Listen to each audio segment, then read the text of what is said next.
राम राम। कोई भी व्यक्ति तीन वस्तुओं से आपके प्रति आकर्षित होता है, भाव से, प्रभाव से या अभाव से। जो आज की युवा पीढ़ी है, कई बार जो हमारे बुजुर्ग हैं, जो हमारे साधु संत हैं, उनका मजाक बनाने लगते हैं। लेकिन जब वास्तविकता सामने आती है तब समझ आता है कि हमने क्या गलती कर दी। एक वृद्ध व्यक्ति स्टेशन पर बैठे थे, रेल आने में अभी 15 मिनट की देरी थी। एक युवा दंपत्ति उनके पास आकर बैठ गए। जैसे ही उनके पास बैठे तो जो पति महोदय थे, उनको अपना ज्ञान बघारने का बहुत अधिक शौक था। उन्होंने इस वृद्ध व्यक्ति को देखा जो कि श्री रामचरितमानस हाथ में लेकर उसका जाप कर रहे थे। उस युवा ने कहा, हे बाबा, अब इतनी उम्र हो गई, अब भी ये पढ़ने में लगे हुए हो। अरे जाके कोई फिल्म देखो, आजकल ये आया हुआ है, इतनी सीरीज चलती हैं, इतना ये चलता है, अपने मोबाइल को देखो। तुम ये रामचरितमानस को लेकर बैठ गए, इसमें तुम्हें क्या मिलेगा, ये देखो।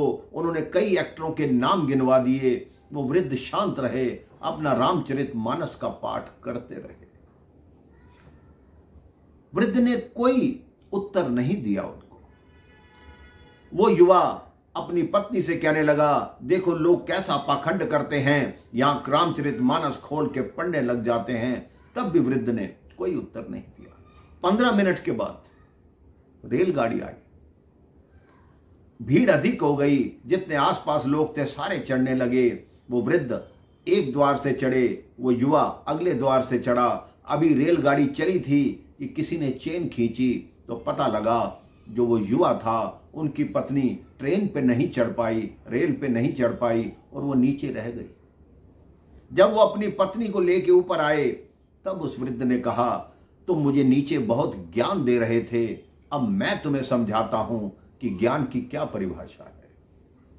उस वृद्ध ने कहा, अगर तुमने रामचरितमानस पढ़ी होती, तुम्हें यह ज्ञात होता कि जब प्रभु श्री राम, मां जानकी और लक्ष्मण जी वन गमन को जा रहे थे, वहां से रथ पर बैठ के अयोध्या से निकले थे, तो राम जी ने सबसे पहले सीता जी को रथ पर चढ़ाया था और फिर स्वयं दोनों भाई चढ़े थे।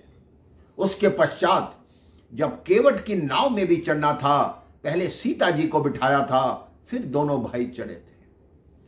उस व्यक्ति की आंखें नीची हो गई। उसने अपने मन में विचार किया कि आज के बाद किसी बुजुर्ग का, किसी साधु संत का, किसी ग्रंथ का कभी मजाक नहीं उड़ाऊंगा और जीवन भर इस सबक को याद रखूंगा। आप भी अपने मन में सोच लीजिए, आप ग्रंथ नहीं पढ़ सकते, कोई बात नहीं, लेकिन उनका सम्मान कीजिए।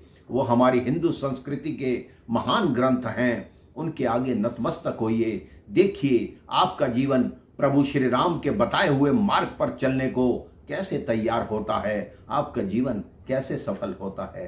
प्रेम से बोलिए राम राम, जय श्री राम।